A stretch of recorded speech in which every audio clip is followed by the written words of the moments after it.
Eh bien, salut à tous et à toutes, c'est Ménozen et aujourd'hui, on se retrouve pour une nouvelle vidéo. Et dans cette vidéo, je vais vous apprendre les bases du parcours, ce que vous devez savoir pour devenir meilleur et pour mieux apprendre le parcours. Donc du coup, cette vidéo va se dérouler en plusieurs parties. La première partie se déroulera sur les sauts de 4 blocs, donc vous pouvez voir qu'il y a plusieurs variations et donc du coup, je vais vous montrer une technique qui peut marcher pour chacune d'entre elles. Ensuite, on va apprendre la notion de Z-facing et de X-facing, puis on va enchaîner avec les triple néo.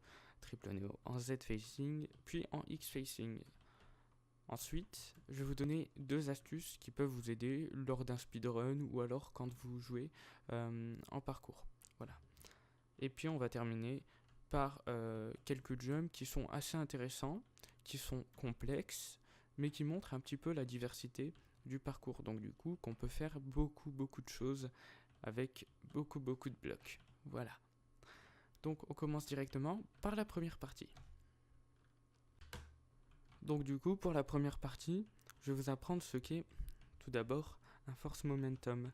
Donc du coup, vous devez savoir que un momentum, ça veut dire un élan en anglais. Donc du coup, c'est prendre de l'élan pour faire un jump. Voilà, tout ce qu'il y a de plus facile.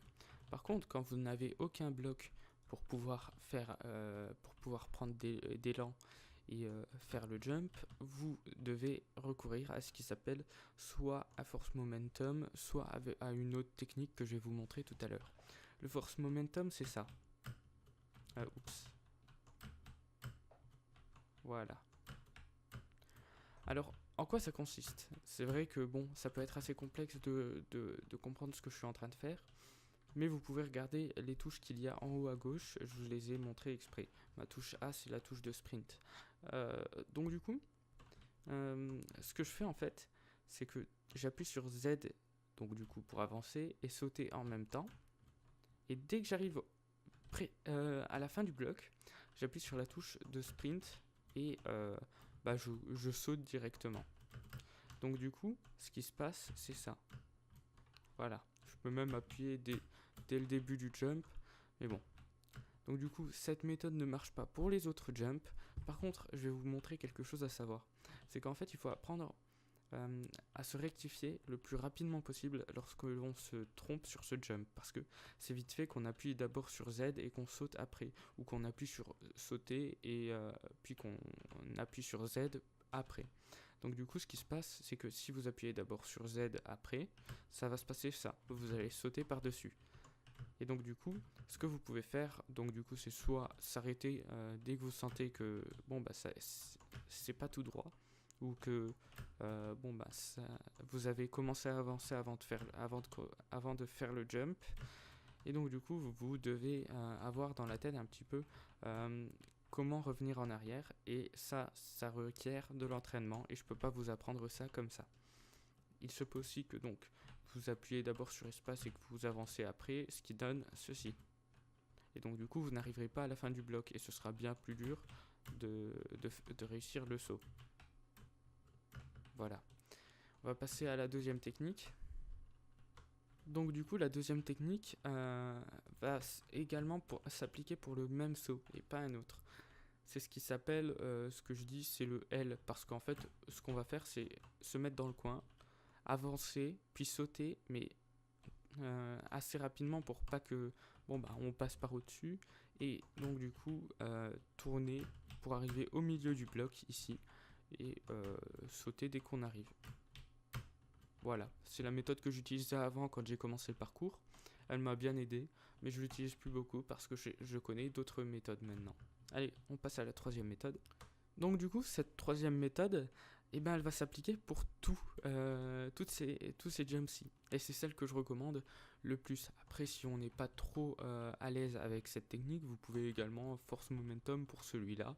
Et les autres, je vais vous donner une technique pour les autres après. Voilà.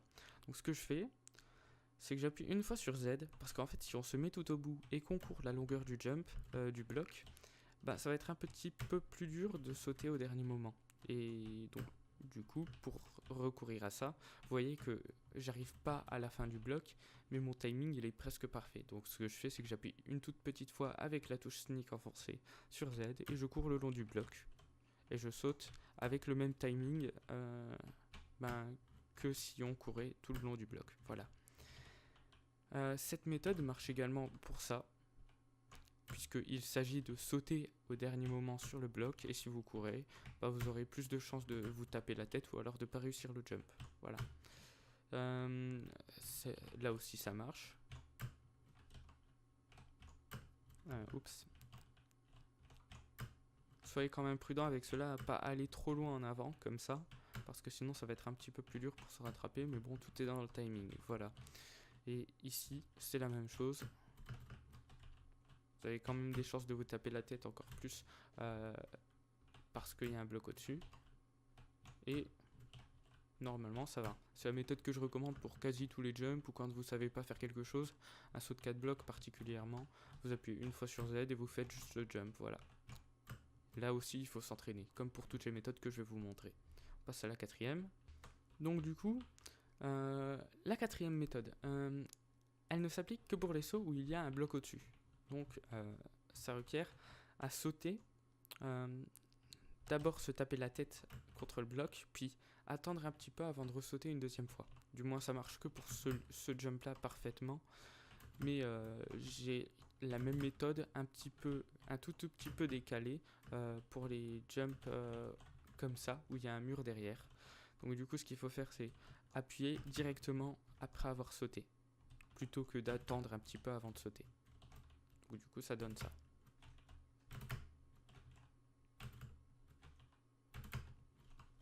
Tandis qu'ici, il faut toujours attendre un petit peu.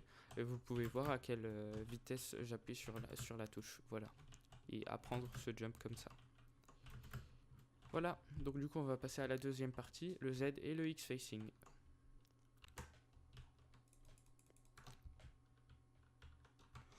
Par contre, excusez-moi juste 2 secondes, mais j'ai oublié de vous donner un petit topo des méthodes que je viens de vous montrer.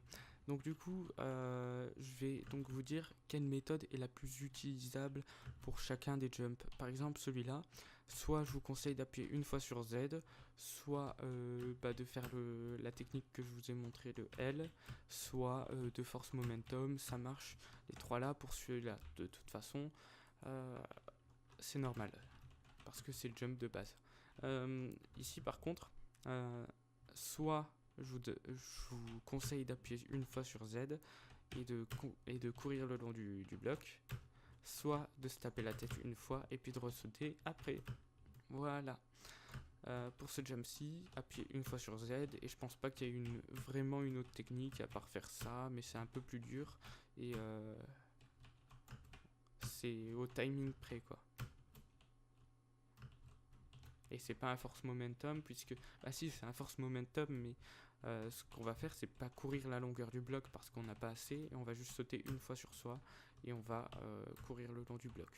Voilà. Donc je vous conseille uniquement d'appuyer une fois sur Z et de faire le saut.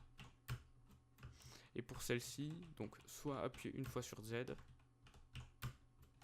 soit tapez-vous la tête 2 fois. Mais je pense que appuyer une fois sur Z, c'est bien plus fiable que de se taper la tête 2 fois dessus. Par contre, là, j'ai du mal à appuyer 2 fois sur la même touche. Mais voilà. Donc du coup, on passe à la deuxième partie. Donc du coup, pour cette deuxième partie, ce que je vais vous apprendre, c'est la notion de Z et de X-Facing.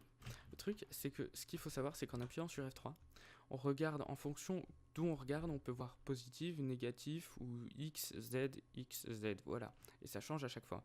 En fait, le truc, c'est qu'en Z-Facing, ça veut dire que le jump, le bloc là, il va commencer plus tard, tandis qu'il va se terminer plus tard. En X-Facing, c'est l'inverse. Il commence plus tôt et il se terminera plus tôt. Et c'est ce qui vous permet de vous coller au mur lorsque le jump est en Z-Facing. Mais c'est ce qui ne vous permet pas de vous coller au mur lorsque le jump est en X-Facing. Donc du coup, ça donne à peu près ça. Voilà, vous êtes bloqué par le bloc, bien évidemment. Et vous ne pouvez pas réussir comme si vous faisiez un saut en Z-Facing. Et ces jumps-là, pour info, s'appellent des doubles néo. Et ils sont faisables que dans cette méthode-là si vous avez qu'un bloc derrière. Voilà. Donc du coup, je pense que c'est assez à vous apprendre, mais faites bien attention à chaque fois que vous avez un jump de ce type, de regarder si c'est en Z ou en X-Facing. Par contre, je vais vous donner ma petite technique pour le Z et l'X-Facing qui marche pour les deux méthodes. C'est qu'en fait, ça va s'appeler un burst timing. En fait, c'est lorsqu'on avance vers le bloc, qu'on relâche sa touche de sneak en même temps et qu'en même temps on appuie sur espace. Et en fait, c'est en même temps qu'on avance vers le bloc. Donc du coup, on avance vers le bloc et on relâche et on saute en même temps, juste après. Voilà. Et ça marche pour les deux sauts. Bon, c'est peut-être un peu plus dur en X-Facing, mais ça dépend juste du timing. Voilà. Maintenant, on va passer aux triple néo qui sont ici et qui ont un rapport avec le Z et le X-Facing. Vous allez voir ça tout de suite. Donc du coup pour la troisième partie, ce qu'on va faire c'est que je vais vous donner un petit tutoriel pour faire des triple néo. Les triple néo c'est assez dur à faire, mais une fois qu'on a la technique et qu'on l'a fait un petit peu plusieurs fois, il n'y a pas trop de problème et je vous donnerai quand même quelques serveurs pour vous entraîner au parcours dans la description. Donc du coup, ce que vous allez faire c'est regarder entre ces trois blocs, donc du coup dans le coin parfait ici, et appuyer sur sprint et avancer avant, juste un tout petit peu avant de sauter, parce que sinon si vous appuyez sur toutes vos touches en même temps vous allez tomber ici et c'est pas bien. Si vous allez appuyer sur un petit peu après vous allez tomber ici, c'est pas bien. Donc du coup il faut essayer de trouver le parfait timing pour atterrir sur le bloc, sur l'arête du bloc là. Voilà. Donc du coup ça donne ça. Non, là je l'ai pas. Encore.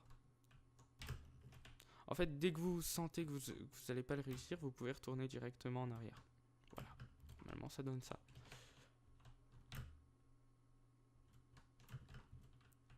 Donc du coup, voilà ce qui en est pour le X-Facing. Le Z-Facing, bon, j'ai mis une échelle là, je vais vous montrer pourquoi.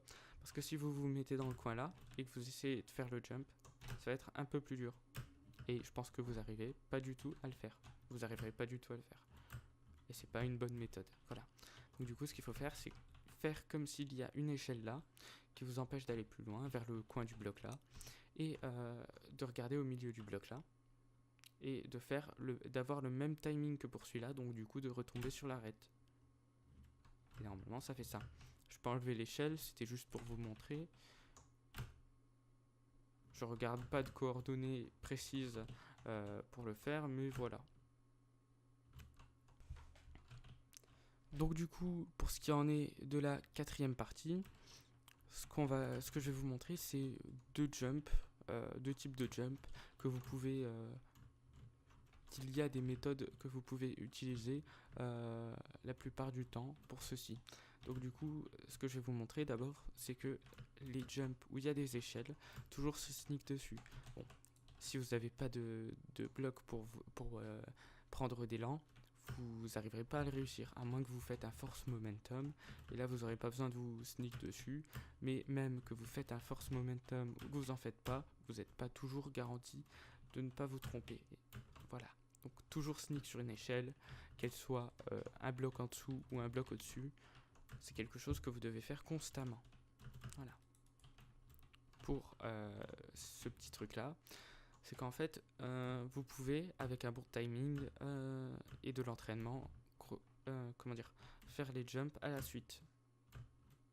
Une fois que vous avez le bon timing, vous savez quand est-ce que vous touchez le bloc, que vous tapez votre tête dessus, vous pouvez directement continuer à faire votre série de jumps. Voilà. Maintenant, on va passer à la cinquième partie. Donc du coup, pour cette dernière partie du tutoriel, on va voir ce qu'est un fence ladder néo. Donc du coup, fence c'est la barrière là, ladder néo, donc du coup c'est sauter autour du bloc. Voilà. Ensuite, il y a un cobble wall ladder néo, donc du coup mur en cobble néo. Voilà.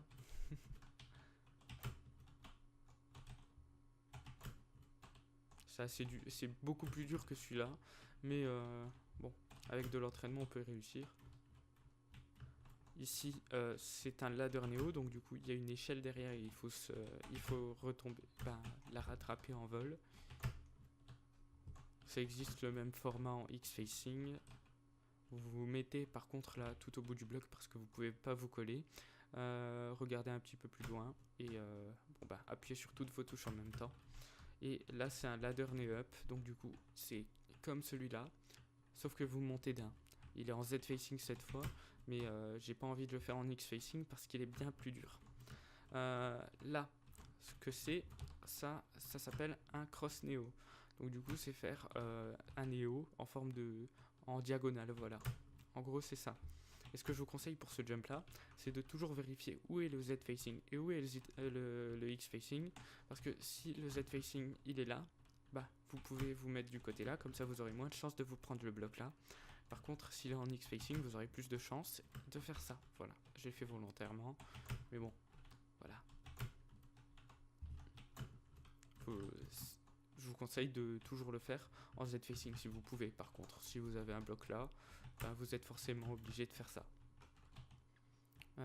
Bon, ça c'est la même chose, sauf qu'il y en a deux. Ça s'appelle un double cross Neo, et c'est aussi dur qu'un triple Neo, on va dire. Voire peut-être un peu plus dur, mais ça dépend de comment on l'a appris, voilà. Là, il y a 5 blocs de momentum, mais il peut très bien y en avoir 4. Et je sais même pas si c'est possible avec 3, mais je pense. Parce qu'un triple Neo est possible avec 3 blocs derrière, sans éditeur. Parce que forcément, vous pouvez le faire avec un bloc au-dessus. Mais c'est bien plus dur, et j'ai pas envie de perdre mon temps dessus. Ensuite, là bon, ça va être un peu plus facile, c'est pour ça que je préfère perdre mon temps sur ce jump là que celui-là. Donc du coup vous allez utiliser la méthode où il y avait le bloc derrière là-bas et le bloc au-dessus, sauf que là il est en avant bien évidemment. Et ce que vous allez faire c'est, ce que je préfère faire c'est m'aligner comme ça et faire la même méthode, donc du coup appuyer 2 fois sur espace.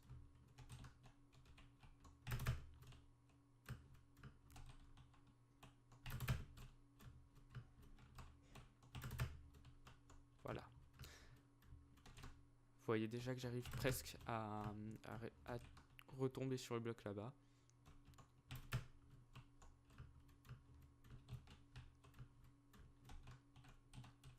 Tryhard.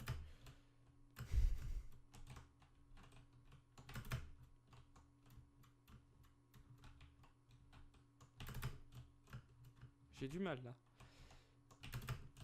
Bon, ça arrive, mais bon. Voilà. Là, on va voir 2 autres jumps pour encore plus démontrer la diversité.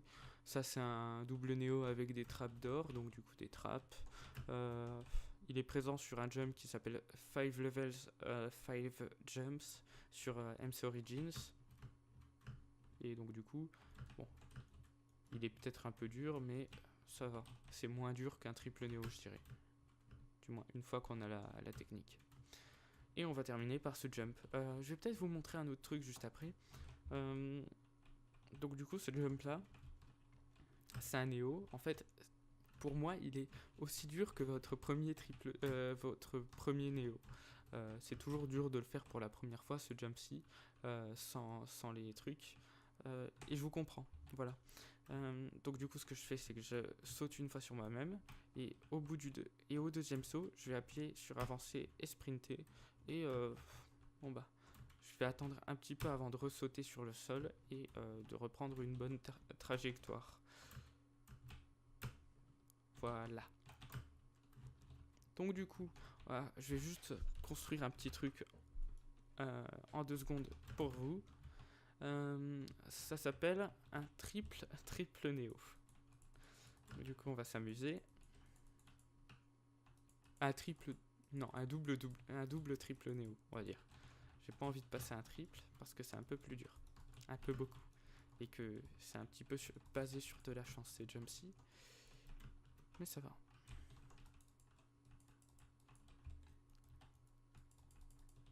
Donc du coup, je prends une échelle parce que c'est bien plus facile avec l'échelle. Comme vous savez que ce jump il est en Z facing, ce que vous allez faire c'est prendre le même timing qu'avant et essayer de de retomber entre les blocs. Ça peut paraître impossible, mais c'est totalement possible. Peut-être, bah, même 4 c'est possible. Donc voilà. Donc je réappuie pas sur espace. Je garde la touche espace enfoncée par contre. Et avec un peu de chance, j'arrive à le faire.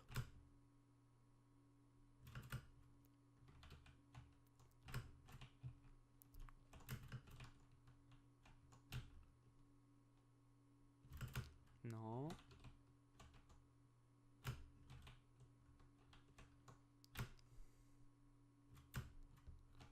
Voilà. Donc du coup, merci d'avoir regardé cette vidéo. Si elle vous a plu, n'hésitez pas à mettre un j'aime. Si vous avez une question sur le parcours ou n'importe quoi, je serai là. Je serai peut-être sur le serveur parcours sur Wildcraft. Donc du coup, n'hésitez pas à me demander, à me solliciter lorsque vous avez besoin d'aide. Voilà. Donc du coup, salut tout le monde, c'était Menozen.